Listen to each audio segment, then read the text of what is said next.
You know what's crazy that I just found out 5 minutes ago is that you guys are portable at 2,500 people. Yes. Did you know that? Yes. No. 2,500 people portable, set up, tear down every week. This is Church Growth with Vibrant Agency.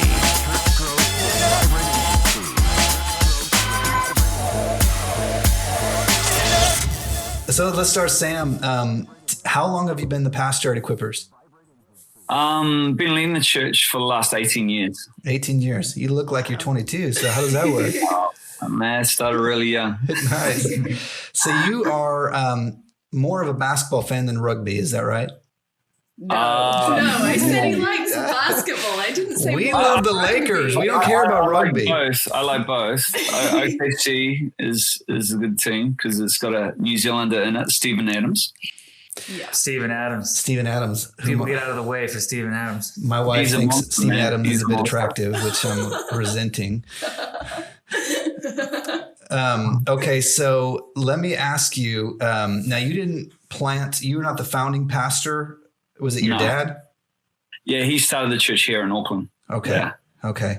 How many campuses do you guys have? So we've got in New Zealand now about 20 locations, and we've got probably about another there's some we're starting as gatherings around the world, but there'll be about another 18, 19 around the world. Wow. When you started, how many did you have? One. Really? Yeah. Your grandpa didn't plant any? Well, he started the one in London, should I say? Yes. So Auckland and London. So when I took on the church, he moved to London to establish the church there. Yeah. Wow. And then from there, lots. And then of from there, it's grown. Okay, let me ask you. I mean, we work with a lot of churches that we help launch the church plant to begin with, and we work with a lot of churches that it seems like once they get to about 1,000 people, they look for another campus. That seems to be the trend with a lot of the churches we work with. They don't even necessarily drive that far. Like the one church is going 30 miles down the road, and it's like they're trying to hit the people that know about the brand of the church name but don't want to drive 30 minutes, so they do another kind of launch. Yeah. But you guys go on the other side of the globe. I mean, literally. Why is that the strategy? Do you guys have multiple local places? Yeah, we have 4 locations here in Auckland. Okay. In terms of the strategy, it's more about just we felt God had given us a mandate to. God has spoken to us clearly. It seemed crazy at the time to plant a church in London, but we just knew it was a God thing, and we've seen God back it, and God bless it. So, what is the biggest number range that you have from your campuses? Like, what's your largest location, and then your probably smallest? Some of us are just gathering points, so we haven't officially launched those locations, and so we do a lot behind the scenes before we actually go to a launch stage, and we call it gatherings and let it grow organically. Mm-hmm. And so you got anything from 40 people at a gathering to 2,500. Wow. And that's the Auckland campus? Yeah. Yeah. You know what's crazy that I just found out 5 minutes ago is that you guys are portable at 2,500 people. Yes. Did you know that? Yes. No.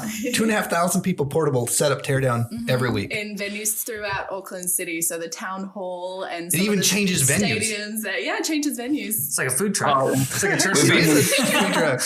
We've been in 13 different venues in 13 weeks. And so people get a text on a Saturday night, and they find out where church is on a Saturday night. And often they pay for car parking, everything.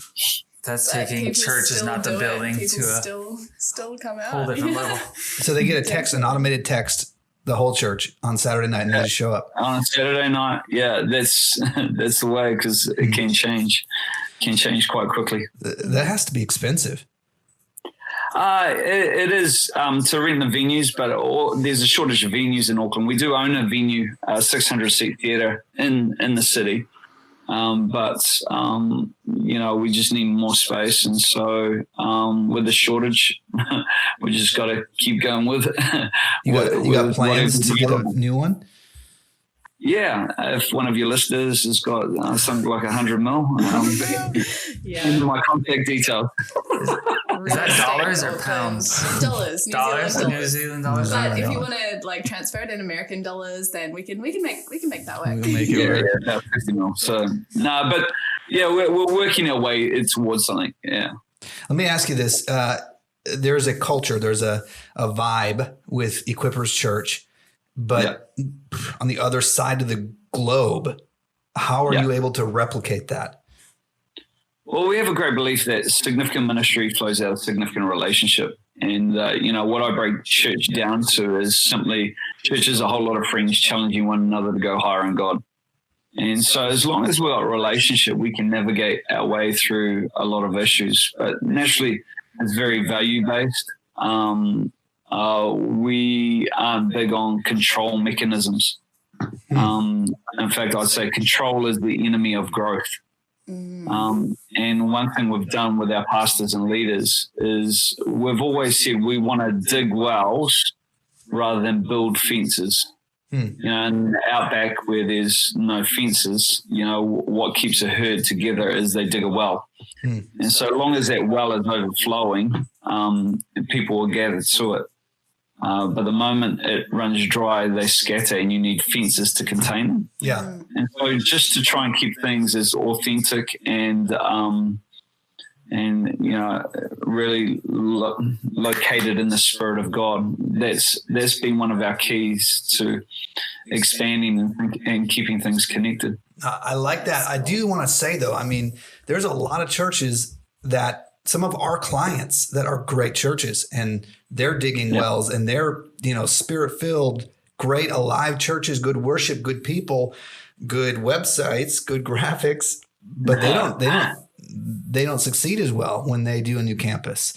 So it's more than just good church. There's got to be like a structure. Let's say tomorrow you decide you're going to launch a church in Boston. What's the strategy? What's the steps that you guys do? He already owns a Celtics jersey. I've seen him wear it. Well, is that how you do it? You buy the NBA team and like, all right, we're going to plant a church there. Awesome. Well, it goes back to what I said before. It flows out of relationship. And so anywhere we've gone, we've had an existing relationship. And we believe significant ministry flows out of that relationship. And so really in terms of our strategy, it's not so much getting a map and putting pins on a map. As to where we're going next, it's God, what are you saying? Our role as a church, Equippers Church, is to come underneath people and release what's in them. And whether there be a church, a business, is to serve what's in a person. And by nature that brings connection. So that's the heart.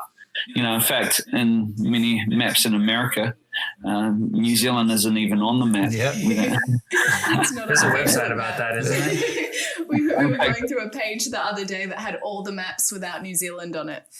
Yeah, well, I was recently in Brazil, and I'm saying I'm from Ops. It's not there. They're like, who is this guy? I like that. So funny. Let me ask you a question. I want to ask you some other things before I do. Can you please tell us one incredibly embarrassing story about Ella? Yes. I don't know. Actually, there's too many to just rattle off. But we need ammo. She was a very good dancer in her day. Search Ella dancing, and you'll probably find some great dancing clips of Ella. Definitely a lot of good home videos. Oh. We will do that after. That's awesome. No, we won't. You got to see you dance. Amazing. That's awesome. Okay, let me ask you a question. Equippers Church has a younger vibe, a lot of younger families, younger people, college. You even have your own university. University. He's in college. Is it college? He's trying to wrap his head around new concepts, new words. University. Seminary. I thought university was a supermarket. I'm super confused. Yeah, we don't know what's going on. But listen, a lot of the requests we get pastors will have us help with like social media or campaigns is, hey, we want to reach the next generation, younger people, college age. And we reach them through social media, Instagram and all that. But you guys really have that a part of your DNA. What do you attribute that to? Just a heart to go after people who are far from God. Reaching our peers, recognizing that that's what we're called to do. And I just think most people respond to Jesus under the age of, I think 80% under the age of 25. And so that's something that's, because we're going after that naturally occurs. Yeah. Yeah. Do you guys have ministries or strategies to keep really relevant with the culture? Is your music something that you change a lot? Is your service structure at all something that you alter to be intentional about that? Yeah, I think you can continually need to be using different mediums and, to connect with the generation coming through. But, in that, I think it happens a lot by nature. If you're connecting with people, they use the methods that they're using in everyday life to win their world. So, it's not a behavior that you need to turn on and off. Yeah, that's cool. That's really cool. It's more, I see a lot of guys, think a marketing campaign is going to grow their church. It can add to your church, but if it's not in the culture and the heart of the church, it's not really going to fly. Yeah. Do you think marketing, you've got your culture right, and then you want to market on top of that? Do you feel like you guys have marketing strategies that have proven successful for you guys? In a way, I studied marketing in university, and by nature, I see, the ability, marketing in the world in a lot of places is manipulation. It's about perceived need. And in my little journey with God, just me personally, is, if this is authentic, if it's founded in God, it will grow by nature. It will grow, people's lives will be touched and they'll want to. And so in a little bit, don't get me wrong, I think we should use marketing and different things. This is my just personal journey is like, even after leading the church here for about 8 years, I decided to plant a church in another city. But I decided not to use the resources of the bigger church to do it.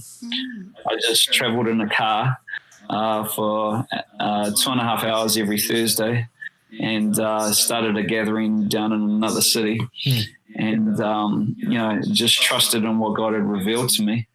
And then would travel back that same night. And we did that for about a year. Wow. And miraculously, that church grew. But it was me. Either this is authentic or it's not.